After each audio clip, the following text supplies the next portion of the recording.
There's a common misconception that if you like to meticulously organize your things, keep your hands clean, or plan out your weekend to the last detail, you might have OCD. In fact, OCD, which stands for Obsessive Compulsive Disorder, is a serious psychiatric condition that is frequently misunderstood by society and mental health professionals alike. So let's start by debunking some myths. Myth 1. Repetitive or ritualistic behaviors are synonymous with OCD. As its name suggests, obsessive compulsive disorder has two aspects: the intrusive thoughts, images, or impulses known as obsessions, and the behavioral compulsions people engage in to relieve the anxiety the obsessions cause. The kinds of actions that people often associate with OCD, like excessive hand washing or checking things repeatedly, may be examples of obsessive or compulsive tendencies that many of us exhibit from time to time. But the actual disorder is far more rare and can be quite debilitating. People affected have little or no control over their obsessive thoughts and compulsive behaviors, which tend to be time-consuming and interfere with work, school, or social life to the point of causing significant distress.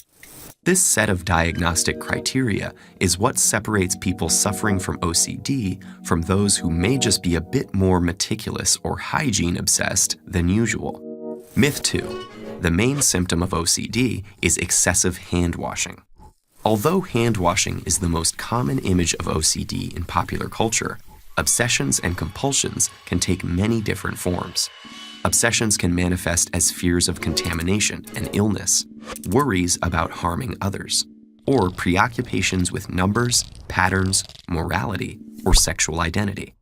And compulsions can range from excessive cleaning or double checking to the fastidious arrangement of objects or walking in predetermined patterns. Myth 3. Individuals with OCD don't understand that they are acting irrationally. Many individuals with OCD actually understand the relationship between their obsessions and compulsions quite well. Being unable to avoid these thoughts and actions, despite being aware of their irrationality, is part of the reason why OCD is so distressing. OCD sufferers report feeling crazy for experiencing anxiety based on irrational thoughts and finding it difficult to control their responses. So what exactly causes OCD?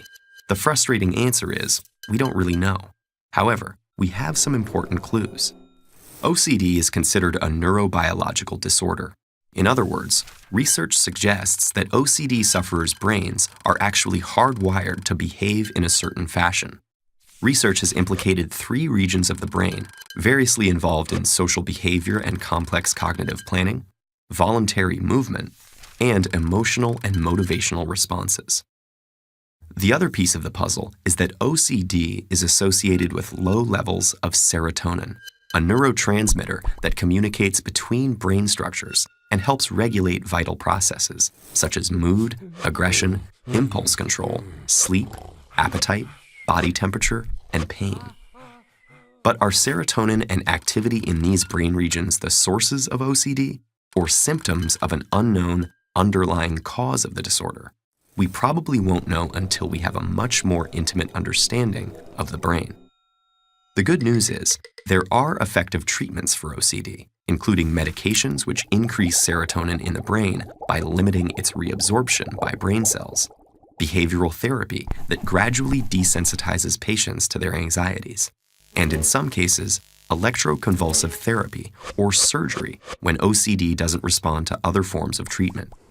Knowing that your own brain is lying to you while not being able to resist its commands can be agonizing. But with knowledge and understanding comes the power to seek help, and future research into the brain may finally provide the answers we're looking for.